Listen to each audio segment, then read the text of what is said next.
it's your sewing Sherpa Shauna at Needles and Knots, and I am redoing the bag video because it was so horrible last time.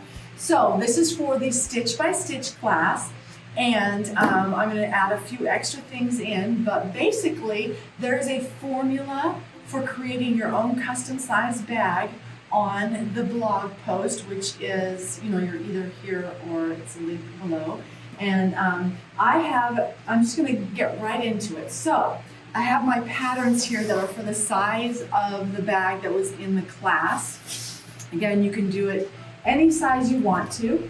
I have, I got these little squares of fabric over at Fabrics that go in the back for like a couple bucks each, and kind of cool. And they happen to fit the squares that are for the one-way design. So I'm just going to use those. So I need to cut 2 of those for the bag exterior. Why not cut both of them at the same time, right? You don't need to go and like cut one at a time. Set that down. Is there anything special I want happening? Not that I know. Don't want to keep the tape. Lay it and take a piece of chalk and trace around it. Of course, if you are measuring, you can use rulers and draw directly on your fabric. Lots of people do that. I personally prefer to make my pattern in a paper because it's easier to draw on paper and you can get more accurate on paper. Nothing saying you can't do it directly on the fabric. So because I'm doing 2 layers, I'm going to stick a couple of pins in just so it doesn't shift while I'm cutting. Now I can use my shears and I can cut, and I'm cutting directly on the line or just inside the line. It's fabric. You can cut outside the lines too if you want to. It's just a square bag, right? I like my electric shears.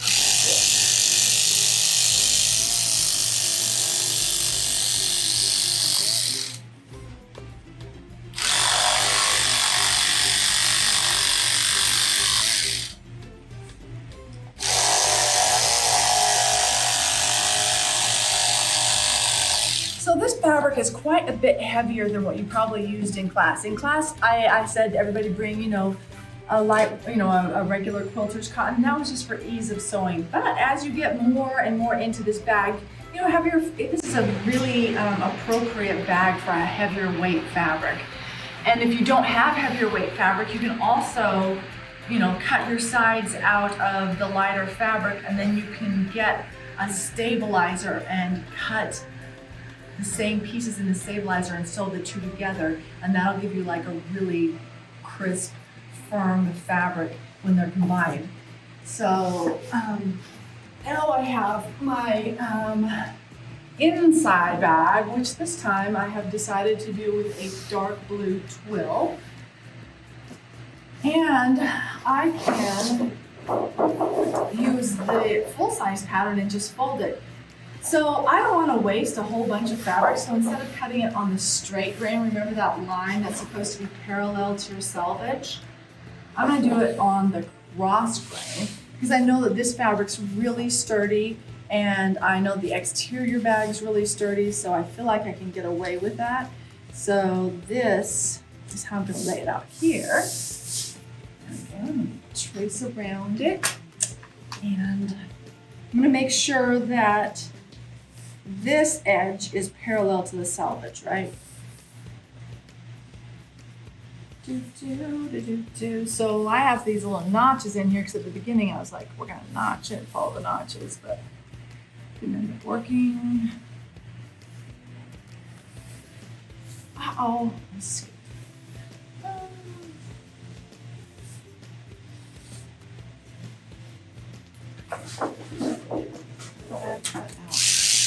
And I like to cut just inside the chalk line because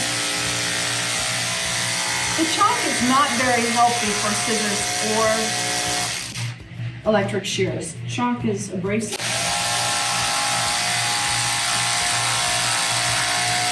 I don't want the chalk on my sewing machine either.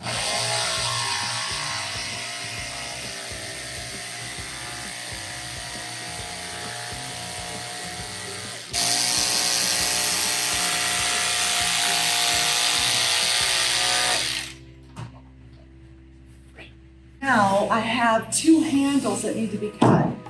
And I have the longer ones and the shorter ones.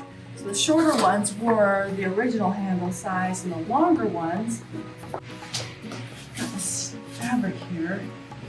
And it looks like, oh sweet, it's gonna fit the longer ones. And I think I wanna use this for my handles. So, you know, again, you can make these handles any length you want to. You can make them out of a totally different fabric. You can make them out of leather if you want to, right? Go to Tandy and pick up some leather. You can make them wider if you want to. You can make them narrower. You can make them out of rope. It could be cute out of rope, right?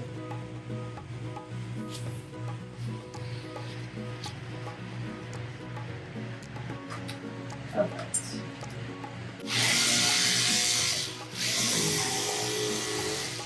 And again, I'm going to put in a couple of pins because it's going to shift. I don't want to. It's just easier to put in a couple of pins.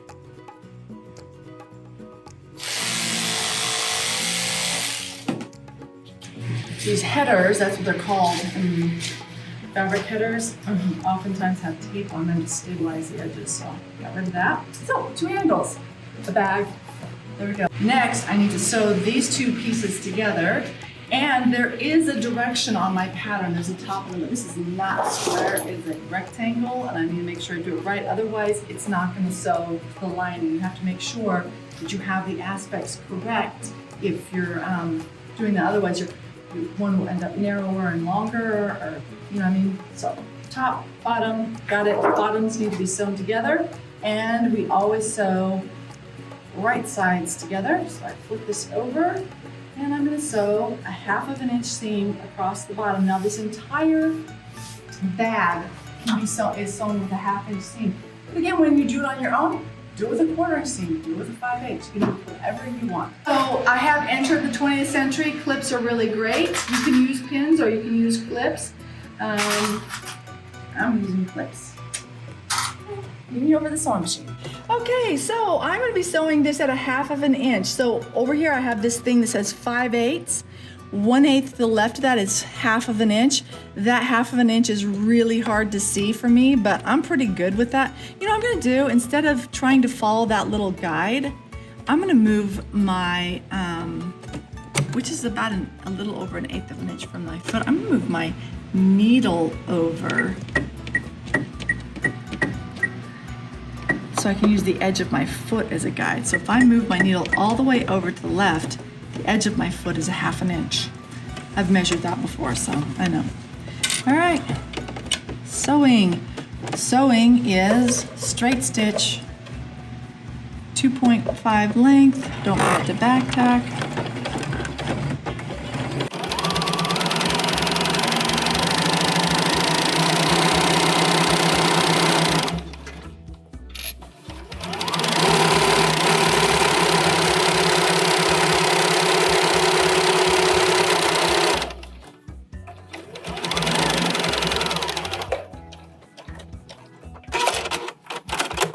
Alright, so this seam now needs to be pressed open. I'm gonna love this bag. Your deck fabrics oftentimes have some weird coatings put on them. So you might want to test with your iron first and make sure it's not gonna melt any kind of stuff to your iron. And it didn't. Congratulations, alright. So, I have got the lining here, and I'm gonna start with the lining. We're gonna do a traditional boxing of the corners. So I'm gonna fold it right sides together, and this one, the right side has a twiddle weave, the right side doesn't, and I'm going to just fold it in half. And then I'm gonna clip these edges, not the top, not the bottom, and I'm gonna sew 1/2 inch down both of these sides. So normally in the real world, I would switch my thread to dark blue, but I'm leaving it white.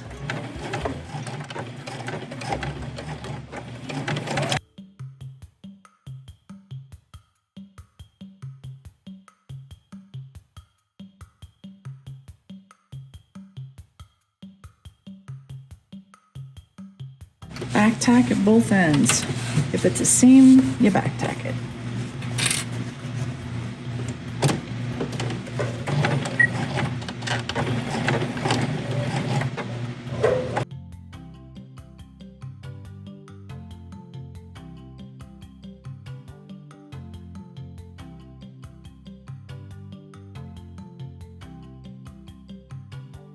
So we take this bag here,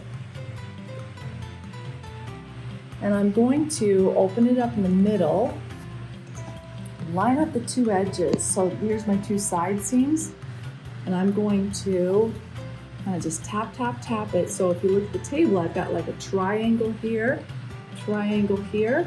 I'm just gonna let this fall over the back triangle. And you make sure that the point's right here at the end. And then I'm going to measure up 3.5 inches, and that's because I want my base to be 7 inches wide. If you want your base to be 4 inches wide, then measure up 2 inches. If you want your base to be 10 inches wide, then you measure up 5 inches. Get it? So it's in the formula on the blog post. Then I draw a line across.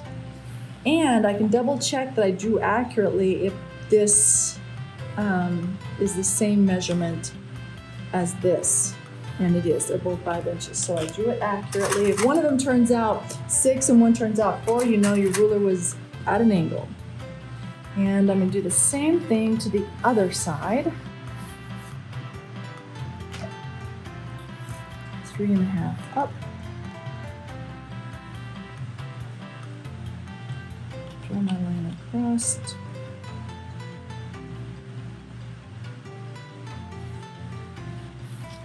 Check. Close enough. Flip, flip. And so this time I'm not following a seam guide, I'm following the line.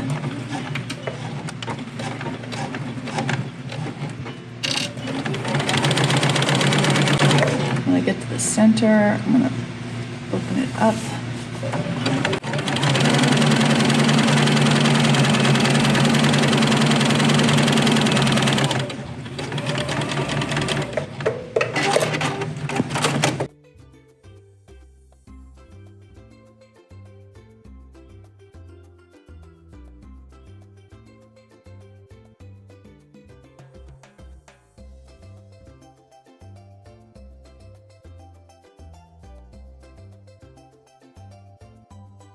All right, so I've got these done, and the next thing I'm gonna do is I'm gonna clip off 1/2 inch away from that seam.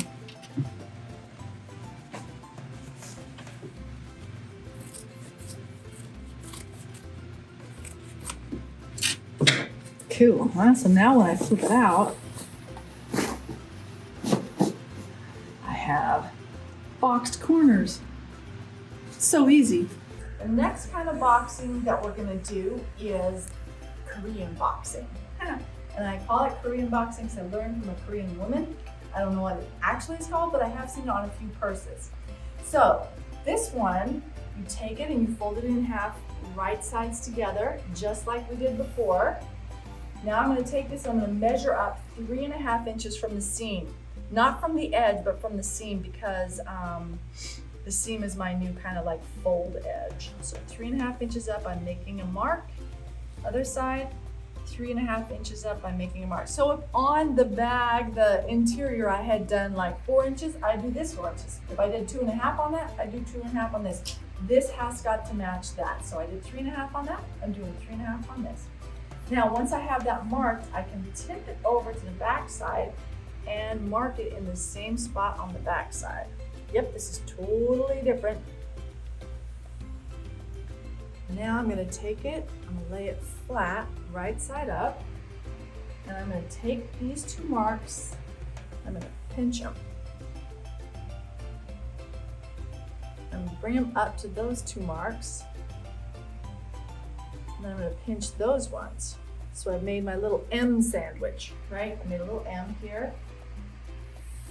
And I know I did it right if the top edges line up and the sides line up more or less. And they are.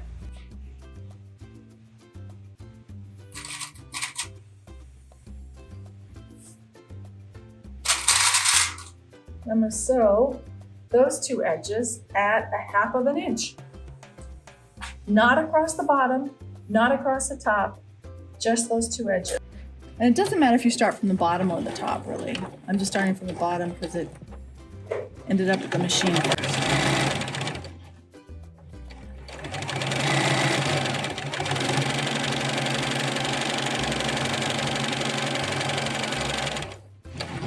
All right, that edge is growing and it's growing and it's growing. So I don't like that. So what I'm gonna do,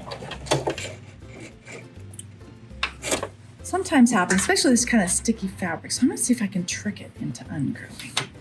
Why not that? And go in the opposite direction. Sometimes this works. Sometimes it creates a massive bubble.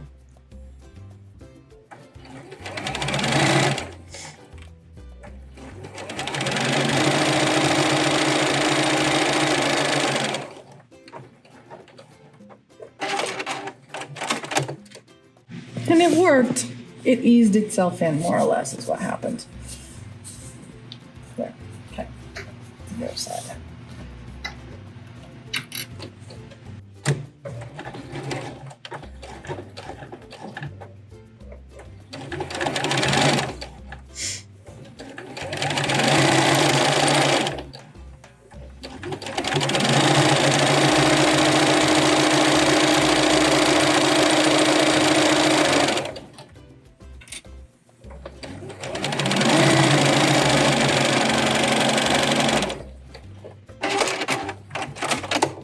All right, so this one's the fun one.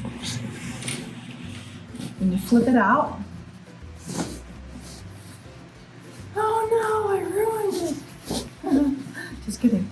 The bottom of it makes this really cute kind of like sculptural triangle. Isn't that adorable? It's adorable. So that's another way to box in the corner. Now this is my last chance to press open the seams. So I'm going to take this over the iron, and I like to put it, like, bag it over the ironing board. And then press it open as far down as I can. Steam always helps. And do the same thing for the other one. I don't need to go all the way to the bottom, you know what I mean? Go as far as you can and then let it go. Breathe out.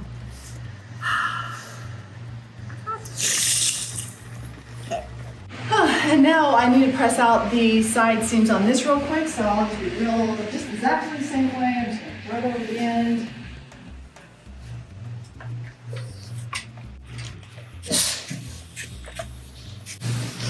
"100% cotton twill." Such a basic fabric. Goes with everything. Pants, skirts, shorts, bags. Good to have on hand. Last but not least, we're going to make the handles. Well, it's not last, but last of this parts. So I'm going to take these, I'm going to fold them in half, right sides together, and clip one end, clip the other, clip halfway in between, throw in some more clips if you need more clips, you know, as many clips as you want. And then we're going to sew at a 1/2 inch seam and flip them out.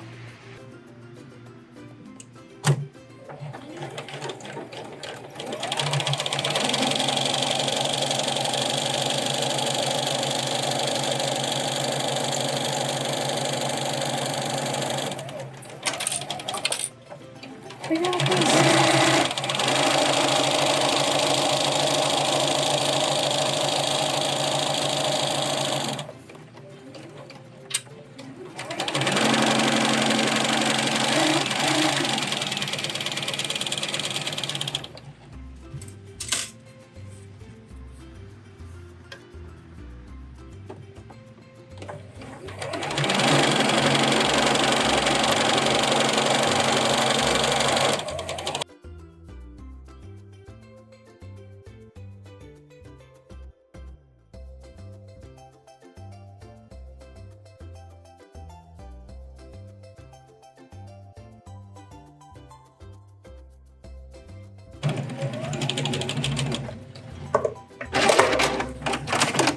All right, so I've got the two handles sewn up.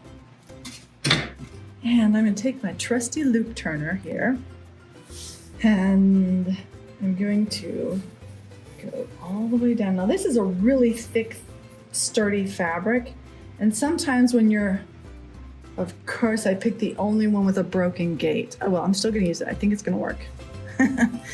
These thick, sturdy fabrics are sometimes a little bit more difficult to get to turn in on themselves.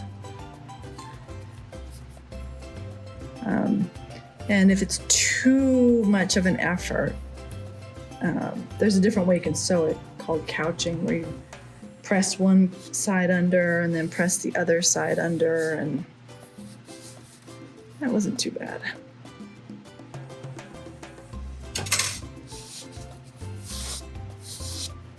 I got a handle, one, and the other one.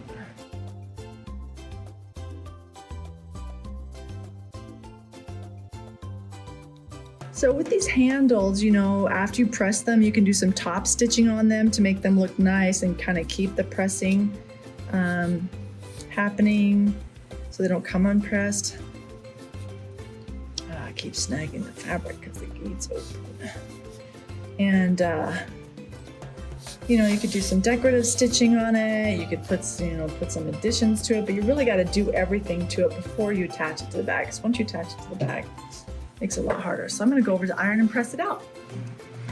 All right, with the with pressing it, you'll see that I like to press it with the seam in the center first, and all the seam allowances to one side, so I can get it nice and flat that way. And then I'll take it and I'll fold it this way so the seam's on the edge. Now you can have your seam in the middle. It just makes it a little bit more confusing when you're attaching it to the bag, like which side's out, which side's the right side, which side's the wrong side, and oftentimes you end up attaching it the wrong way. So, one handle.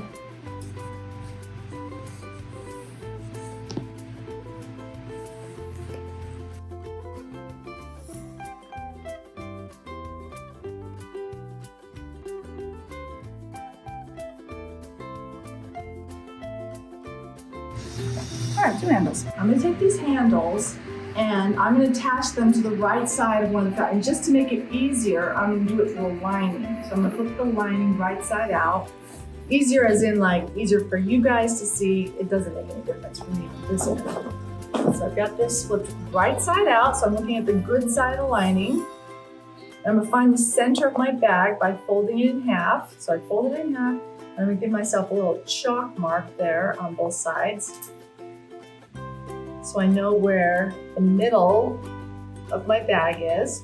And that's so that I can set these straps even distance from that middle. And it doesn't really matter. You can set them wide if you like them wide. That's going to kind of scrunch the top of the bag when you wear it. You can set them narrow and just have all your force in the center above, the bottom of the bag. So I think I'm going to go about 2.5 inches out. You can double check by, measuring. Oh, that was pretty darn close to 2.5 inches out. And then I'm going to flip it into place. Notice there's no twisting going on here. You don't want this to be like doing any kind of funny thing like that. No Mobius's. You gotta have it like, oh, now I lost my spot. There it is. Then after I have that clipped in place, I'm gonna flip the bag over, take my handle, and I'm gonna flip it in place in the same spot as it was on that side.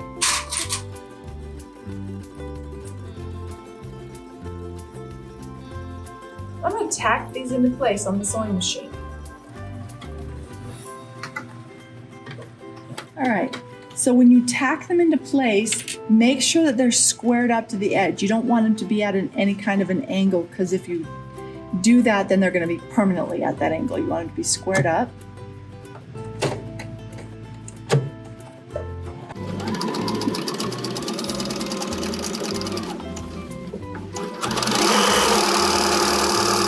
You can stop and pull it out and start up again, or just go straight across.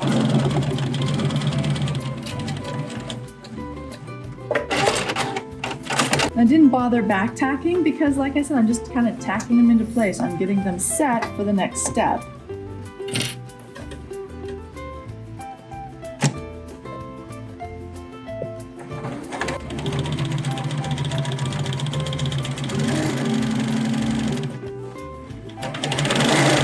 So as you can see, this is kind of at an angle on this one. You have to square it up.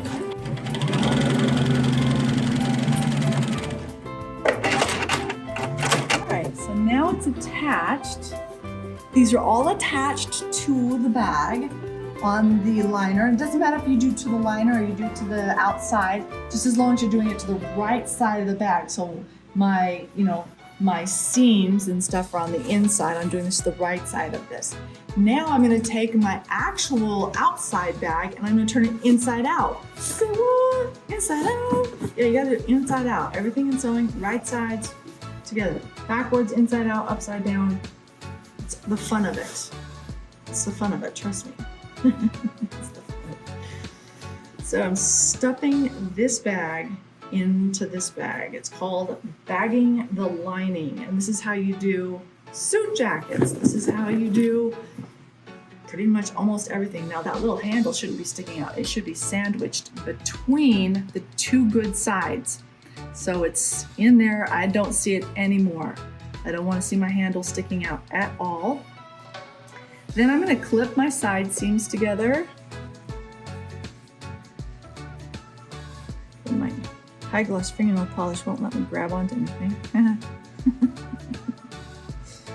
And clip that. Take the other side. Clip that. And why I like to clip the side seams first is sometimes these get to be a slightly different length just depending on how you've been sewing and cutting.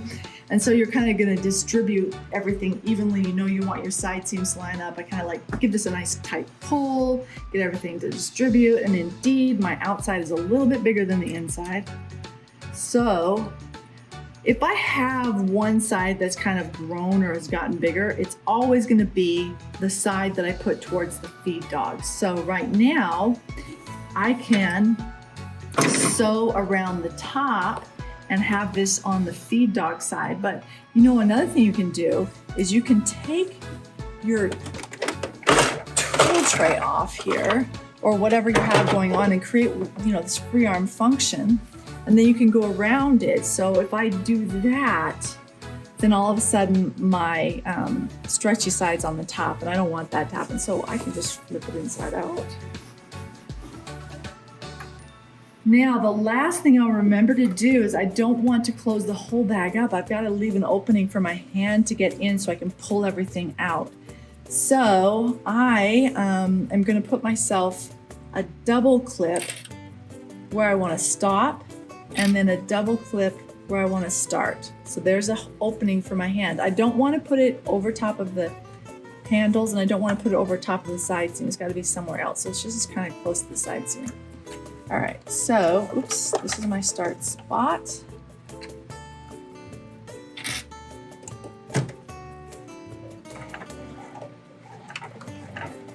Again, I'm at a half an inch, the whole bag, half an inch. You can do it less or more if you want to, but.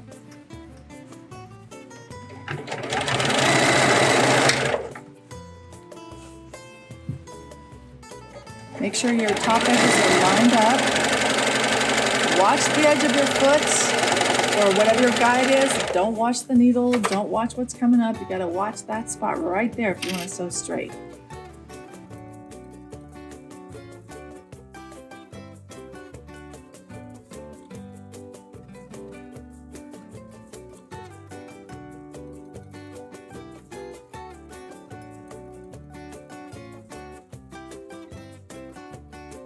Side seams are lining up.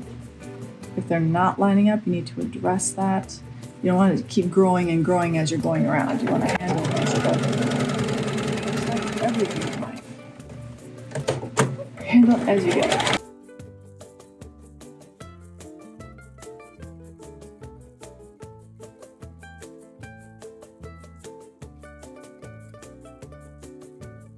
Double clips. It's time for me to stop after I get off the handle. All right. Now, the thicker your fabric is, the bigger this opening needs to be. If your fabric is thin, like quilter's cotton, the opening doesn't need to be very big. My fabric is, both of them are kind of stiff, so I need them to be pretty, that needs to be pretty big. So I reach in here. I have no patience for this. This is the part where I fall apart. Call somebody in to help. This woman I worked with, Helen, in New York City, she could flip a whole suit jacket out of an opening like 2 inches.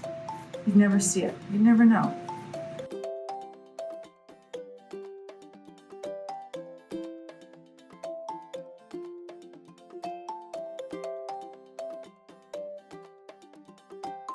Okay. Oh, yeah. Oh no. Did I do that? My handle's twisted. How did that happen? That never happens. Only on video. Well, you know if that happens. What the heck? The only way you can do, you gotta go back in and untwist it. Well, actually one of my handles is real close to the edge, so I'm just gonna go in and quickly unpick this. It'll only take a minute. So I'm gonna stick this back under here. Sew it into place untwisted.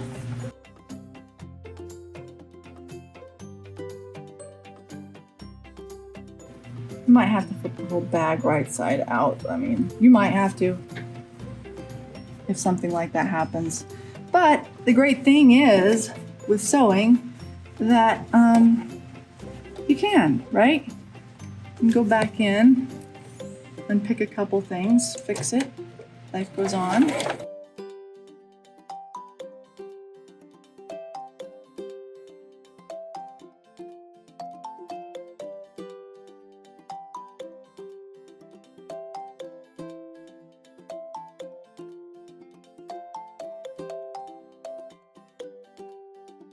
Okay.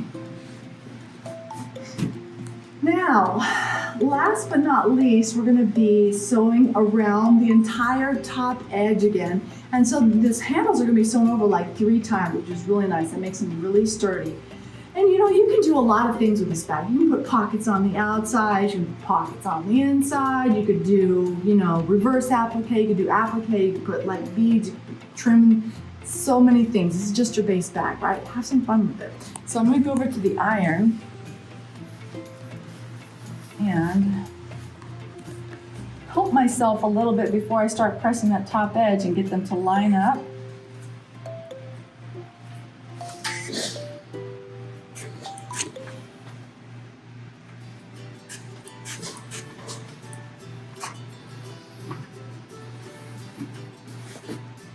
And here's the opening, so I'm going to make sure it's tucked under 1/2 inch at that opening when I press it, because that'll help me when I sew that closed in just a minute. A lot of little hairs there. I don't know what that's from.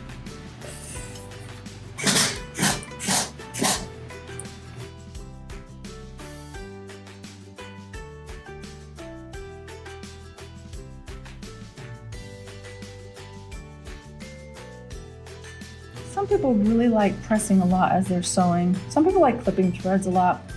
I like to just do like a good press at the end, good thread clipping right at the end. That's my style, but sewing's, you should enjoy it. You know what I mean? Do it your way. Do it however you want to do it.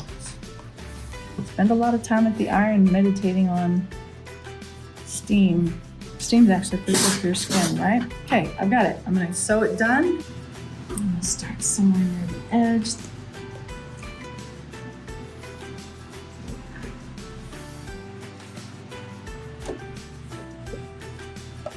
And you know what else I'm gonna do? Because I really don't wanna have a white top stitch on the inside of the bag.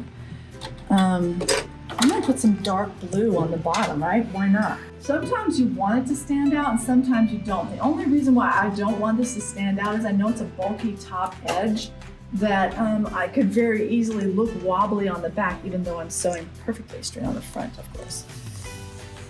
So, and I'd like to increase my length a little bit for this last top stitch too. It's an aesthetic thing. Sometimes you can put on top stitch thread, which is a little bit thicker. It's pretty. You could do, choose one of your fancy embroidery stitches and do something beautiful across the top with embroidery thread.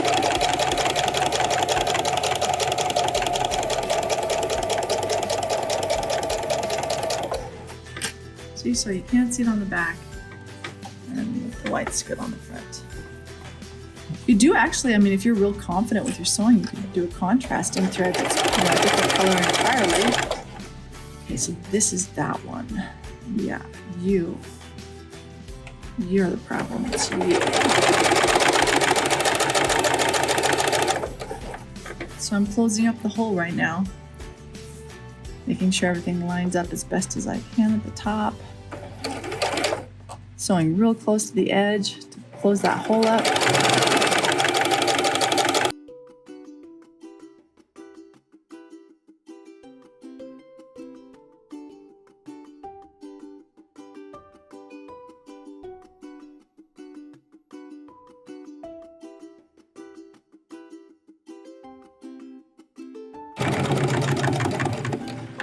All right.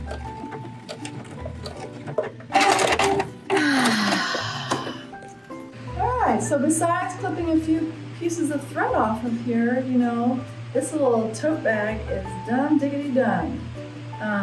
If I want to put a pocket in it now, it's going to have to go through all the layers, but super cute. This is great. Remember to take your tote bags grocery shopping with you. Don't use any of those plastic ones, right? You like to reduce, reuse, recycle. And one of the things I like to do with these is put a little corrugated plastic piece in the bottom, or cardboard or something, to give that bottom a little bit of structure. And I have some pre-cut, but I cut them like 6 inches by 12 inches for this particular pattern, and they work out perfectly. You take them out and wash them sometimes. Have fun sewing your tote.